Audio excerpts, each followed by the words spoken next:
Coucou YouTube, c'est Guts. Aujourd'hui, petite vidéo sur la notice d'équilibrage, donc le patch note qu'on a eu qui va être live normalement dans quelques jours, comme ils ont l'habitude de faire. Voyons voir un petit peu de quel changement il s'agit. Je vais évidemment survoler le balance patch assez rapidement parce que, bon, mon opinion, pour pas de spoil, c'est qu'il y a quand même pas mal de hubs qui changent pas grand chose, je pense. Mais c'est pas grave. Commençons déjà par les deux plus importants, si j'ose dire. Guerrier Panda Light, donc Tianlang, qui se fait nerf légèrement sur son passif. En gros, il a toujours la réduction des effets de boost ATB de 50%, ça n'a pas changé. Par contre, l'augmentation de sa jauge d'attaque quand ça arrive, elle passe de 20% à 15%. Donc en gros, ça veut dire que il faudra plus de speed sur votre Tianlang pour cut certains mobs. Et évidemment, le mob auquel je pense tout de suite, notamment en RTA, c'était Egang. Actuellement, Tianlang était un gros counter à Egang.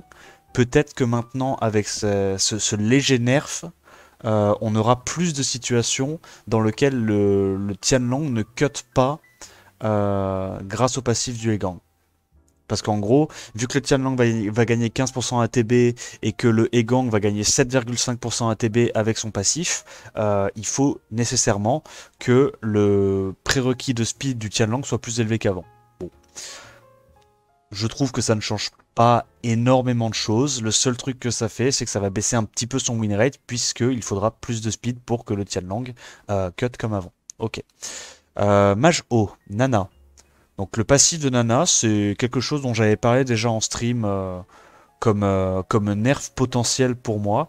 C'était de réduire le montant d'HP avec lequel elle ressuscitait les alliés. Voilà. Donc on passe de 60 à 40%. C'est encore une fois, léger nerf.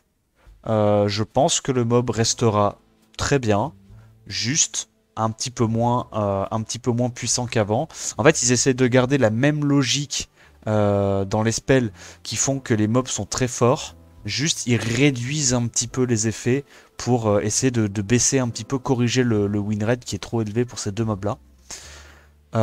Ok, bon, je demande à voir. Je pense que la mage haut restera quand même assez fort en def arène, def siège et RTA, parce que pour moi, le fait que son passif se trigger tout de suite, que ce soit un passif de Vanessa instant qu'on peut stacker avec un mob qui est très facile à build parce que beaucoup de speed de base, etc., des stats très tanky.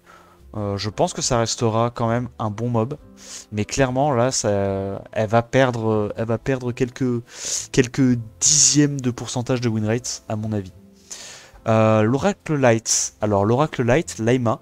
Bon, pour ceux qui savent pas, c'est un peu mon most wanted LD. Je trouve le mob trop fun à jouer. Elle a été up sur le S3. Donc le S3, je le rappelle, cleanse de tous les effets nocifs sur ta team. Pose un buff wheel pendant un tour. Pose un buff d'invulnérabilité pendant un tour. Et met un heal, donc on appelle ça un hot, un heal overtime, de 3 tours sur toute ta team. Et bien maintenant, au lieu de mettre l'immu pendant un tour, elle met l'immu pendant 2 tours. Sachant que le sort a 4 tours de CD et qu'elle a le sort 1 des oracles, qui lui fait gagner les tours très rapidement. Bon, moi je trouvais déjà que Laima c'était très fort. Là, enfin, je veux dire, je sais pas ce qu'il vous faut de plus. Laima pour moi c'est très très très très fort hors RTA. Pas spécialement en arène, pas spécialement en siège. Laima c'est un mob exclusivement RTA. En RTA ça va être extrêmement fort, je pense. Les chimères aussi qui se font up de manière générale. Donc elles prennent un petit up sur le sort 1. Donc le piétiné, en gros, c'est un sort qui scale en fonction de l'attaque et qui met un dot, je crois, quand ça crit. Bon, le sort 1 était vraiment pas incroyable. En gros, ils ont rajouté un effet qui augmente les dégâts en fonction de la baisse des HP de l'ennemi. Donc un petit peu à la manière, par exemple, de d'Avarice sur son sort 1, sur son sort 2. En gros, plus les PV de l'ennemi, plus sa proportion d'HP va être basse, plus on va infliger de dégâts. Ok, donc en gros, le S1, c'est pour augmenter sensiblement son DPS lors des finishers. Ok, c'est une espèce de petite execute. Très bien. Chimère eau qui se fait up sur son S3. En gros maintenant, ce qui est modifié dans son S3, donc le S3, on rappelle, gelez la personne target et mettez une réduc ATB et un slow sur les personnes à côté. Maintenant, en gros, le gel sur le S3, on ne peut plus le résister. Voilà, donc c'est comme le S3 de Ganymède, par exemple. L'effet de gel ne peut plus être résisté, donc comme le S3 Ganymède, comme le kit entier de Neftis, comme le S3 et Lucia. Voilà, donc c'est un petit up qui est quand même intéressant parce que du coup ça en fait un CC assez fiable sur le S3. Bon, ça vaut ce que ça vaut, mais je pense pas non plus que ça va révolutionner le perso. De toute façon, de manière globale, hein, vous allez le voir assez vite, mais pour moi il y a vraiment beaucoup de petits buffs pour pas grand chose. C'est là qu'on voit que c'est, on va dire, c'est leur premier balance patch qu'ils font tous les 2 mois. Ils tentent de faire des balance patch, de remplir les balance patch comme ils peuvent, mais en même temps que ça change pas trop de trucs à la méta pour avoir quand même du contenu les 2 mois qui suivent. Enfin bref, c'est pas grave. Chimère Feu qui prend quand même un bon up. En gros, le S3 de la Chimère qui avait déjà pris un up qui lui faisait strip un effet bénéfique sur sa target. En plus de ça, maintenant, le provoque passe à 2 tours. Ça, c'est vraiment sympa. Ça, pour le coup, je pense que c'est un bon up pour Rakan, du coup. Parce que provocation 2 tours, si derrière, en plus, donc t'as le passif qui fait que quand c'est en cooldown, t'as 30% de chance de revenge, tu vas pouvoir commencer à contrôle pas mal de mobs en même temps. Ça, c'est plutôt intéressant, j'aime bien l'idée. Donc c'est un mob principalement pour siège. Chimère Light Shan qui se fait up aussi sur le S3. Bon, c'est un léger up. En gros, en plus de stun, mettre un buff attaque, un buff speed à toute ta team, un boost ATB de 20 ou 30%, mais maintenant ça réduira de 25% la jauge d'attaque. Bon, pour moi, ça change pas grand chose. Tous les gens qui ont Shan et qui essaient de le jouer, je pense, peuvent s'accorder à dire que le problème, c'est pas de faire le problème, c'est pas le S3 en lui-même. Le problème, c'est de pouvoir faire le S3. Donc, c'est-à-dire que c'est un mob qui a peu de speed de base, qui est dur à setup. Il faut faire jouer avant lui les strippers AOE, etc. Bon. Bah, quand il fera le S3, il sera encore plus impactant qu'avant. Mais voilà, la problématique, c'est encore une fois, c'est de faire le S3. Ils ont up globalement toute la famille des Omyungji. Donc on va aller faire parce qu'ils ont up d'abord les spells et ils ont up également leurs awake. On va les faire en même temps, ça sera plus clair. Donc en gros, l'Omyungji Feu s'est fait up sur le S3. Donc en gros, son S3, pour ceux qui savent pas, ça réduit les effets nocifs, ça réduit les effets bénéfiques d'un tour et ça augmente les effets nocifs d'un tour. En gros, c'est un peu le S3 d'Yanes. Et en plus de ça, ça absorbe 10% d'ATB par effet nocif sur la personne. Le 10% passe à 15%. Et au lieu que ça soit par effet nocif, c'est par tour d'effet bénéfique sur l'ennemi. Donc en gros, ce que ça veut dire, c'est que concrètement, si vous avez fait jouer un mob avant pour setup un CC, elle reprendra instant de son tour. Voilà. Donc en gros, vous pouvez faire du coup S3, vous reprenez instant de votre tour, et S2 avec le karma. Ensuite, les Omyungji eau et lumière. Donc si je dis pas de bêtises, Shizuka et Seimei. En gros, le S2, c'est l'effet qui vous permet soit de mettre un debuff d'anti-mort, donc en gros de revive instant sur un allié, soit si l'allié est mort, ça vous fait utiliser un spell avec le fantôme de l'allié. Ok. Maintenant, ce que ça fait, en plus, lorsque c'est utilisé sur un allié vivant, donc en plus de mettre le buff d'autorez, on peut appeler ça comme ça, c'est que ça réduit d'un tour les temps de pause de ses compétences. Bon, je pense que c'est une bonne amélioration parce que j'avoue que pour avoir un peu joué Shizuka, on avait surtout tendance à utiliser le S2 quand nos alliés étaient morts. Je me dis que ça fait un mini ventilate qui est vraiment intéressant, on les voit pas trop dans la méta. En vrai, c'est pas mal. C'est un buff qui se prend. L'Omyungji Dark, qui est honnêtement assez inexistante actuellement, c'est fait buff sur le S3. Donc le S3, c'est une espèce de malédiction qui inflige pas mal de dégâts à chaque fois que le mec joue. Donc c'est un espèce de... comment on peut appeler ça? Un super dot. Lorsque la personne qui a été ciblée par ce S3 meurt, elle ne peut plus revenir à la vie pendant le combat. Donc c'est à nouveau un anti-revive de plus. Dans cette méta nana, ça peut être intéressant. De toute façon, en siège, ça sera intéressant, parce que ce genre de mob, c'est assez prisé. Ça reste un mob que tu peux ruiner très tanky, qui deal pas mal de dégâts avec Karma et le S3. Et le fait que ça ramène pas à la vie, je pense que ça peut l'aider à être déjà un petit peu plus joué en siège. Mais bon, ça fait clairement pas un mob OP, hein. Clairement pas. Donc les Omyonji, Feu, Vent, Ténèbres, voient le sort Karma amélioré, qui était quand même assez faiblard actuellement.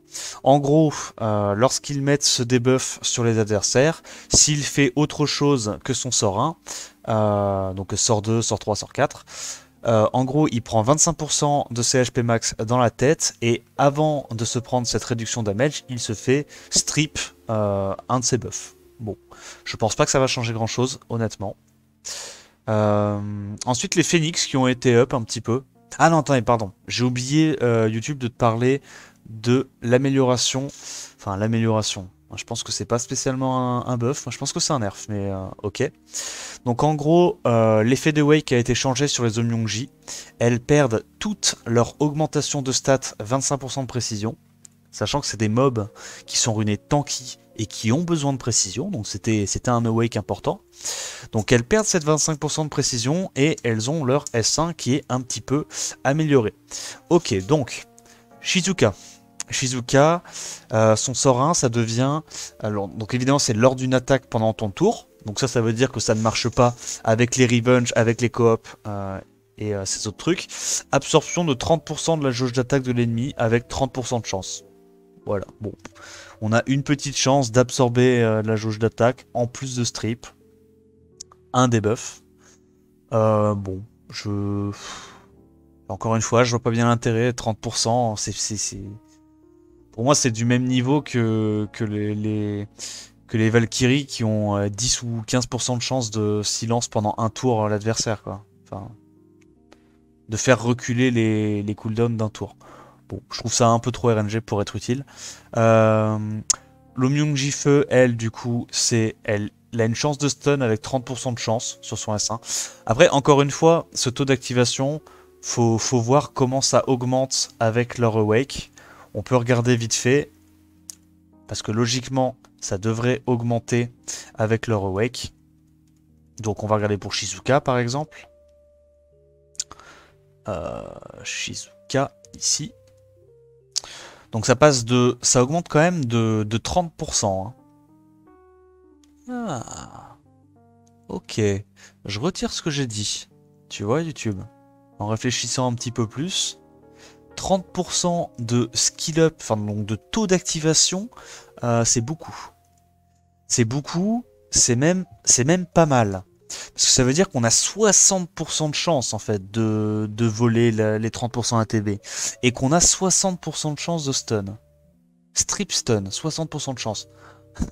Alors ça vous fait rire. Mais moi je trouve limite son meilleur spell c'est son sort 1. L'Omyonji Feu. Donc très bien, ok. Et du coup, l'Omyonji Vent, elle a 60% de chance de break death pendant 2 tours. Ok, bon. Alors j'allais dire que c'était un nerf avant de voir que ça gagnait 30% d'activation. Bon, c'est ok. Je pense pas que ça soit vraiment un up si insane que ça. Mais c'est un petit plus. Peut-être que ça, plus l'amélioration du S2, plus l'amélioration de leur S3, ça pourra faire en sorte qu'on les voit plus. Mais ok. Bon. Par contre, la Light et la Dark, qui sont absolument pas jouées, elles ont pas le up. Ça, c'est un peu dommage. Donc les Phoenix, ils sont fait up. En gros, ce qui a changé, c'est que maintenant, sur les contrôles du S2 Sigmarus, S2 Eludia, S3 Sigmarus, avant il y avait besoin de crit, maintenant il n'y a plus besoin de crit. Donc en gros, ce que ça veut dire, c'est que pour Sigmarus, ça sera beaucoup plus facile de le jouer en Toa Hard, Toa L, parce qu'en fait, votre Sigmarus n'aura plus besoin d'être build en Tocrit, vous pourrez le build en support classique, tanky, rapide avec de l'accuracy. Ok, bon, c'est pour faciliter la Toa, très bien. Phoenix Feu, Perna, qui se fait up, qui a un up assez intéressant sur le S3. Encore une fois, hein, vous voyez, c'est que des tout petits up. Hein, vraiment, j'ai l'impression ils mettent des lignes de up pour essayer de remplir un petit peu le balance patch. En gros, son passif, avant, il healait ses alliés sauf lui. Maintenant, il heal tout le monde. Donc, il heal 10% tout le monde. Peut-être que on va revoir un petit peu plus le Perna en siège. Et il a également un autre up sur son S2. En gros, il supprime un effet bénéfique sur la cible alliée. Je pense, vu la traduction, que c'est une erreur, évidemment. Pour moi, c'est un strip d'un effet bénéfique sur un ennemi, ce qui paraît logique. On lui rajoute un petit strip comme ça en def siège. On sait évidemment que avoir du strip dans sa défense, c'est quand même pas mal pour pouvoir gérer certaines offenses T2 à base de Will Shield notamment. Donc ok, bah, c'est des ups pour du siège. Hein. Honnêtement, ça c'est vraiment des ups pour du siège. Peut-être qu'il y a un monde où on peut le jouer en RTA ultra rapide pour setup, allez au hasard, setup une Syrah ou jouer juste avant un Xingzé pour pouvoir setup le break def. Peut-être qu'il y a un monde où c'est possible. Dans ce cas, on le jouerait un petit peu plus comme une sustain assez tanky avec 2 vies. Ok, bon, why not. Phoenix Vent qui se fait up, donc ils prennent tous le même up, hein, le feu, Téchar et le dark. Bon, le dark, je vous cache pas, ça va rien changer, il sera quand même pas joué. Le vent, ça changera pas non plus grand chose, il sera quand même pas joué. Ça, c'est un up qui est vraiment visé pour Perna. Ok. Petit up. Dragon haut, ok, donc là toute la famille des dragons se fait up sur leur S2. Vérad, en gros ce qui se passe c'est que si l'ennemi est déjà gelé avec le S3 et que tu proc, que tu as un S2, ou genre juste que tu rejoues avant parce que tu réduis KTB de 100% avec ton S3, ce qui du coup fait que maintenant il y aura un intérêt concrètement à jouer Vérad très rapide, parce que si votre Vérad est assez rapide pour reprendre un tour après son S3 sur les adversaires, eh bien votre S2 vous permet de geler un tour de plus. Voilà. Concrètement, ça veut dire ça. Augmentation de la durée de l'effet de gel avec 60% de chance jusqu'à 2 tours. Donc en gros, vous pouvez geler un tour de plus, limité à 2 tours. En fait, si vous faites S3, vous reprenez votre tour S2, ou juste vous proquez Vio S3, S2, vous pouvez mettre un gel de 2 tours, ce qui est très fort. C'est un bon up, honnêtement. Verat qui va redevenir avec ce up là, je pense, le CCO le plus puissant, enfin le hard CCO le plus solide. Actuellement, je trouve qu'il était un peu derrière Tyron, mais c'est un bon up. Bon, alors ça, honnêtement, le up avec Zeros, je trouve pas très intéressant.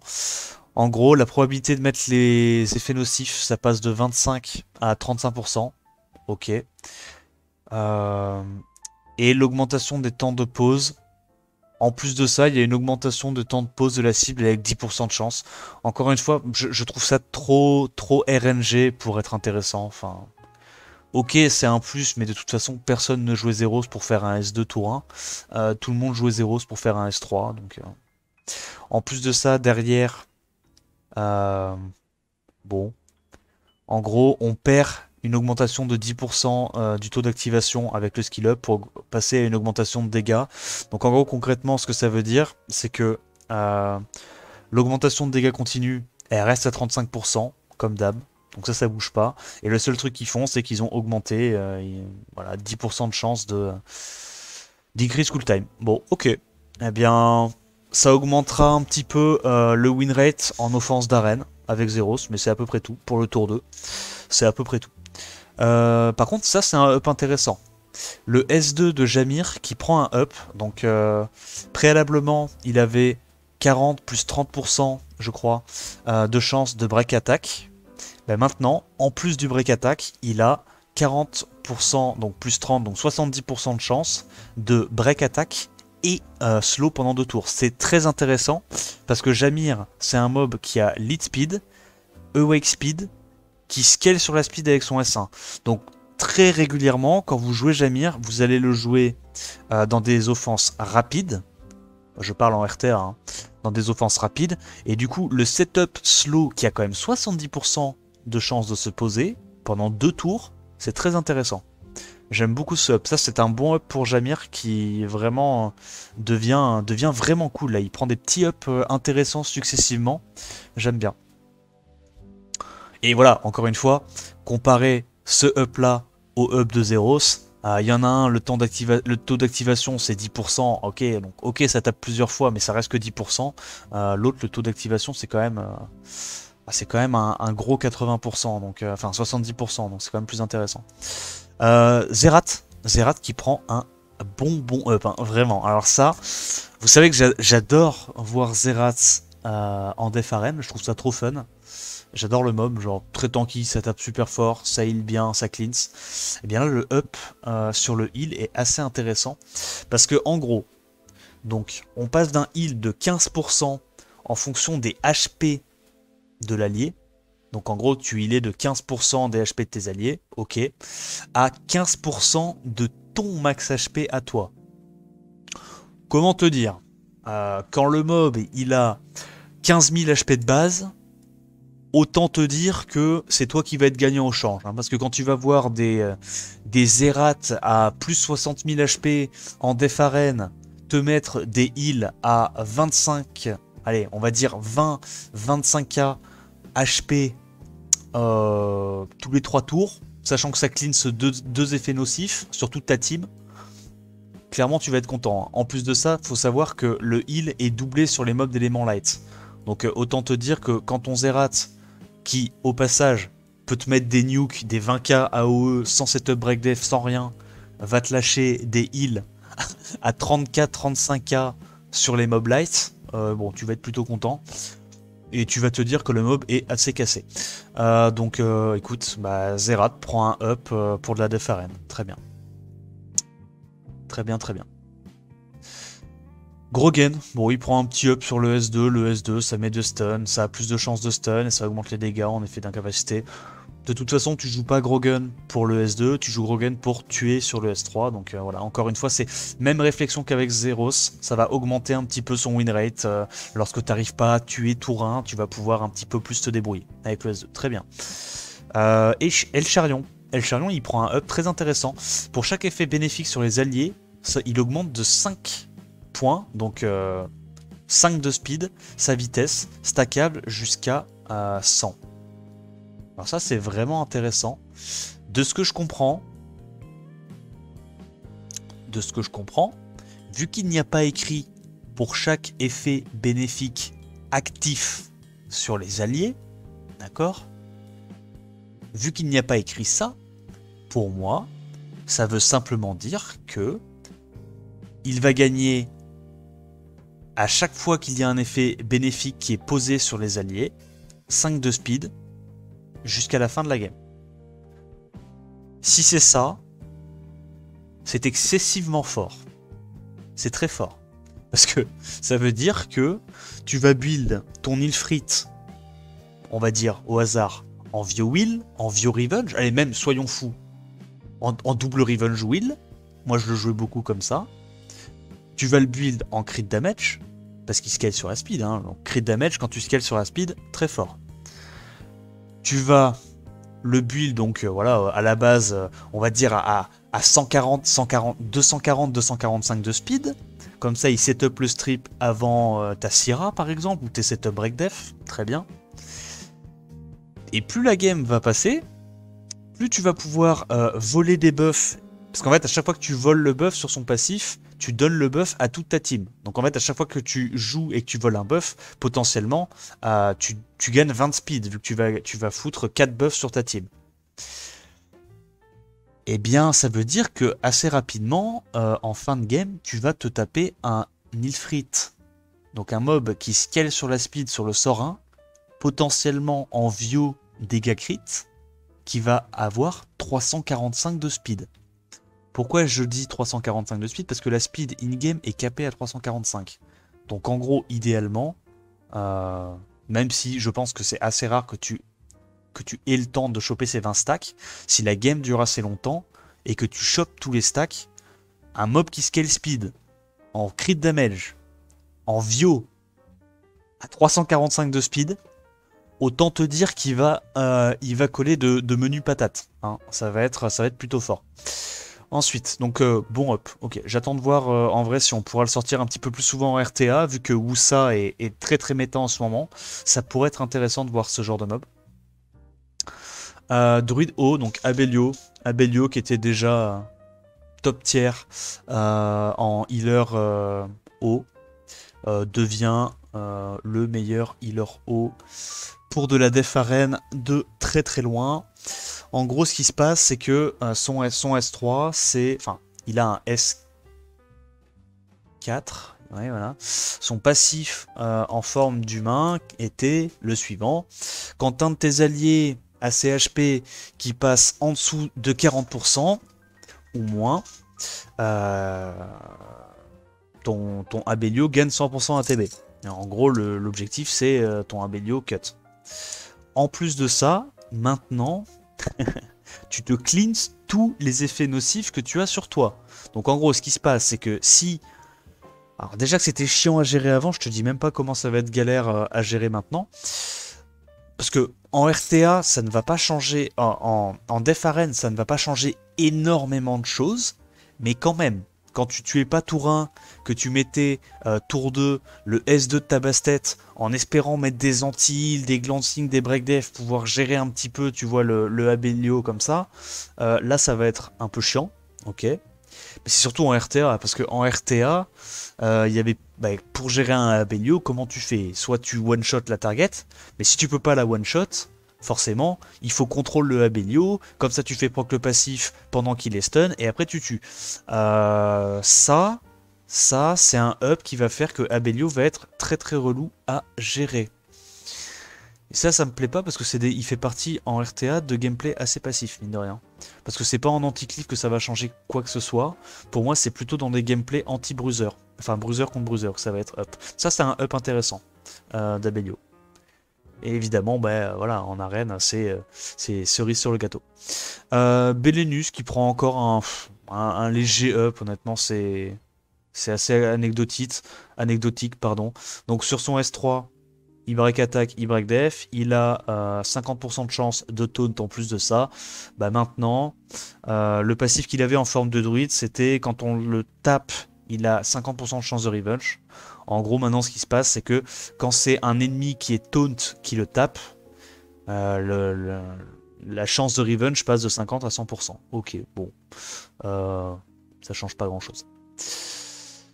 Alicia qui se fait up sur son S3. En gros, maintenant, elle gagne instant de son tour quand elle tue quelqu'un, mais elle gagne aussi instant de son tour si elle gèle quelqu'un. Bon, pas grand intérêt. Ça va juste la rendre encore un petit peu plus fiable du coup en offense arène. Mais de base, en offense arène, tout le monde l'utilise principalement contre des Psamat, donc pas grand intérêt pour moi. Le S2 des Tiana, Alicia et Lydia, donc en gros celui qui scale en fonction de la speed des adversaires. Bon, maintenant ça met instantanément un crit sur les mecs qui ont aucun effet bénéfique sur eux. Qu'est-ce que ça veut dire concrètement? Ça veut dire que notamment t'as plus besoin de les jouer à Santo Crit. Ok, tu peux les jouer juste en DCC, mais en même temps là-haut, si tu veux la jouer sans Tocrit, son S3 sert à rien. Donc du coup, t'as plus l'intérêt de faire S3, S2. Donc pour moi, ça sert à rien. La Dark, je peux voir un intérêt. La Dark en anti-cleave, il y a peut-être un monde, mais en même temps, en anti-cleave, les mobs ont tout le temps des effets bénéfiques sur eux. Donc la Dark, je vois pas d'intérêt. Et l'avant, c'est quoi l'idée? L'avant, c'est... En fait, c'est juste un buff à Tiana, ça, concrètement. Comme ça, tu fais Tiana, tu strip. Derrière, tu joues des CC, par exemple, qui réduisent ATB, allez, au hasard. Poséidon, Ganymède... Ganymède Shampoing. Ok, très bien. Tu réduis ATB. Tour 2, vu qu'ils n'ont pas de buff d'effet sur eux, tu peux crit. D'accord. Mais du coup... L'intérêt, c'est d'avoir 100% d'autocrit, c'est de la mettre en dégâts crit à 0% avec 15 d'autocrit. Mais du coup, à part dans ce cas de figure-là, dans tous les autres cas de figure, ça servira à rien. Parce que c'est pas parce que Tatiana va faire un crit... En fait, vu que c'est un spell qui scale sur la speed des adversaires, pour qu'il soit intéressant en termes de dégâts, il faut que tu aies du dégât crit. Si tu as juste de l'attaque et pas de dégâts crit, c'est inutile. Mais du coup, tout le dégât crit et les 0 de to crit que t'as, ils deviennent inintéressants sur le sort 1. Et ils sont intéressants juste dans ce cas de figure. Bon, en vrai, encore une ligne qui sert à rien, pour moi. En gros, les samouraïs maintenant, quand ils débloquent le skill 4, en gros, quand ils font leur skill 1, sort 2, sort 3, ils ont un pourcentage de chance de débloquer leur skill 4. Leur skill 4, en plus de ça, avant, ils gagnaient un shield d'un tour. Bah maintenant, en plus de ça, ils chopent un buff wheel. Ok, bon, ça change pas grand chose, ça sera quand même pas joué. Les brownies qui se font up, très bien. Donc ils se font déglinguer la gueule sur le sort 1. Je comprends pas trop pourquoi. Orion qui se fait up sur le sort 3. En gros, au lieu de supprimer un seul effet bénéfique sur une target, il en supprime 2. Donc en gros, c'est là pour counter le shield wheel. Donc peut-être qu'on va revoir du Orion en Death Siege, ça pourrait être marrant. Parce que actuellement les Orions on les voyait plus en Death Siege parce que tout le monde avait compris qu'il fallait mettre du shield wheel pour attaquer ça. Ok, why not. Je trouve ça quand même dommage de nerf le sort 1. Ensuite le feu se fait changer. En gros avant c'était RNG les buffs qu'il te donnait. Maintenant il a toujours le même buff de 30% ATB. Il donne tout le temps le buff d'attaque speed. Donc le buff de speed pendant un tour et l'effet d'immunité pendant 2 tours. Ok. Et ensuite, après ça, il y a... c'est aléatoire entre soit buff attaque pendant un tour, soit buff def pendant un tour. En gros, le seul truc qu'ils ont changé, c'est qu'avant, il y a beaucoup de gens qui se plaignaient quand ils jouaient Draco que le fait qu'ils donnent le buff speed de manière aléatoire bloquait un petit peu vos turn order. En gros, ça changeait complètement vos turn order parce que si vous boostiez le buff speed sur un de vos knockers et pas sur l'autre, bah, le knocker pouvait jouer au mauvais moment et c'était un peu relou. Donc ils ont changé ça, mais en même temps, le buff attaque et le buff def maintenant, bon, ouais, buff attaque, buff def, ok, bon, honnêtement ça change pas grand chose. Je pense overall quand même que c'est juste un up de confort. On va dire c'est juste un changement de confort. Le Brony Dark, qui est vraiment pas mal. Je pense que maintenant, il va être clairement jouable. Hein. En gros, pour ceux qui connaissent pas, son S3, il strip les buffs. Et en fonction du nombre de buffs strip, il slip. Voilà. Donc, il y a moyen qu'il soit pas mal, lui. Lui, je vais pas mentir, il y a moyen qu'il soit pas mal. Parce que le problème, avant qu'il avait ce mob-là, c'était qu'il était pas fiable. Il était pas fiable parce qu'il avait un strip de 50%. 50%, c'est un peu naze. Hein.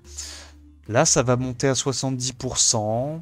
Alors, 70%, c'est pas fiable. Mais en même temps, si tu arrives à faire ça au hasard après un S2 ou ça, on parle quand même d'un spell qui strip tous les buffs et qui derrière potentiellement te met un slip de tour. Bon. Peut-être. À la limite, ça, je le vois bien en Special League. Je le vois bien être joué en Special League. Parce qu'en Special League, on utilise beaucoup de buffs. Vigor, Eshir, Reisveg, tous ces trucs-là. Je pense qu'en Special League, ça va être cool, ça. Le Light, en gros, le passif du S3 qui strip si tu as moins d'effets bénéfiques que l'adversaire. En plus de ça, il y avait une augmentation de dégâts lorsque tu as moins d'HP que l'adversaire, donc notamment pour casser les shields. L'augmentation passe de 50 à 100%, ok, très bien. C'est un petit plus, c'est du confort, ça reste un mob situationnel, Gemini. Ondine Light qui se fait un petit peu up sur son S3. En gros, son S3 qui ressuscite un allié avec littéralement 1 HP et full ATB. Bon, qu'est-ce que ça fait en plus? Ça diminue de 50% THP à toi, donc un petit peu comme le reste de Eladriel, et tu récupères instantanément ton tour. Qu'est-ce que fait ton tour? On le rappelle, c'est un heal sur le mob ayant le moins d'HP. Bon, ouais, je vois pas trop l'intérêt de ressusciter avec 1 HP si derrière tu reprends instant un tour pour heal ce mob là. Je trouve pas ça super intéressant. Ça on en a parlé, ça on en a parlé. Il y a des changements sur les leader skills de certains mobs. Donc Aquila, le changement est cool, je pense. Au lieu d'augmenter la précision du monstre allié, tu augmentes la puissance d'attaque du monstre allié. Ça, je trouve ça assez intéressant pour de l'offense arène. Bon, moi notamment, j'utilisais ça avec des bombers. Se dire que maintenant, au lieu de prendre le lead Syra quand il n'y a pas besoin, on peut prendre le lead attaque. Je trouve ça cool. Je trouve que c'est cool. Même quand j'utilisais les offenses un petit peu slow avec les bombers, généralement tu mettais lead AQ, mais en même temps si tu as déjà le prérequis d'accuracy, maintenant tu auras la possibilité de mettre lead attaque. Ok, c'est cool. C'est cool. Les joueuses de harpe qui se font up en siège, voilà. En gros, elles gagnent un up. Elles gagnent un leader skill en siège. Donc, pour moi, évidemment, c'est surtout des ups pour Triana et Harmonia, qui potentiellement maintenant vont être plus faciles à intégrer dans des défenses, et on va peut-être pouvoir voir de nouveaux archétypes qui vont émerger en défense, surtout Katnat, ça c'est intéressant. Donc la joueuse de harpe haut, elle gagne un lead raise, bon, ça sert pas à grand chose, je pense pas qu'elle sera jouée quand même. La joueuse de harpe feu, elle gagne un lead HP, donc ça c'est très cohérent avec son kit. Potentiellement, il y a peut-être des trucs qui vont émerger avec de la Harmonia Skogul Vigor en Dev Siege. C'est une idée, c'est intéressant. Il n'y a pas de bon lead 33 hein, actuellement. Avant, on utilisait Aegir, mais je pense quand même que Harmonia est un peu plus intéressante qu'Aegir. Ok, puis dans tous les cas, c'est évidemment un up pour les Harmonia en offense. Hein. C'est excellent, les 33. Triana qui prend un buff défense 40%. Ok. Je suis plutôt d'accord avec ça. Pour moi, si Triana avait eu le lead 33, ça aurait été trop fort. Ça aurait été trop fort. Le mob est déjà joué en siège depuis je sais pas combien de temps. Je pense que ce buff 40%, c'est ok. Buff 40%, c'est ok. Ça reste de la def, c'est cool pour de l'offense, ça change pas énormément de trucs en défense, donc c'est cool.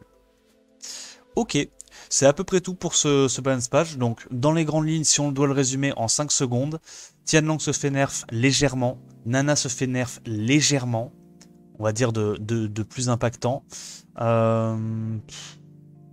et après c'est une succession de buffs et de nerfs assez légers pour moi. Voilà, avec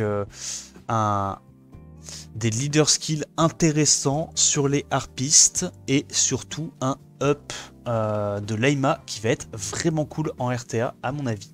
Voilà, bon, je me répète encore une fois, je pense qu'ils ont essayé de tester un petit peu ce premier balance patch bimensuel. Pas bimensuel. Si, bimensuel. Une fois tous les 2 mois. Pour moi, ils ont fait beaucoup de lignes qui ne servaient pas à grand chose. Le patch va pas changer la méta, hein, je vais pas vous mentir. Tianlang, il a été nerf, il va quand même être fort. Nana a été nerf, elle va quand même être jouable.